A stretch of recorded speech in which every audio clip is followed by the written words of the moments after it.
সাগরদাঁড়িতে মধুমেলা ঘিরে ব্যাপক উৎসাহ উদ্দীপনা শুরু হয়ে গেছে। মহাকবি মাইকেল মধুসূদন দত্তের জন্মবার্ষিকী উপলক্ষে সাগরদাঁড়িতে কিন্তু সাজগোজের কাজ শুরু হয়ে গেছে।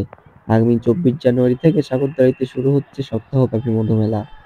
আর এই মেলা উপলক্ষে এখানকার মানুষের মধ্যে দেখা দিয়েছে ব্যাপক উৎসাহ উদ্দীপনা। মহাকবি মাইকেল মধুসূদন দত্তের ২০১তম জন্মবার্ষিকী উপলক্ষে যশোর জেলা প্রশাসনের আয়োজনে সাগরদাঁড়িতে আগামী ২৪ জানুয়ারি থেকে সপ্তাহব্যাপী এই মধুমেলা অনুষ্ঠিত হবে।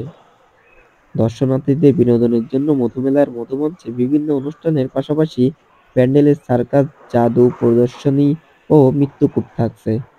শিশুদের জন্যও থাকছে নাগরদোলা সহ বিভিন্ন আয়োজন।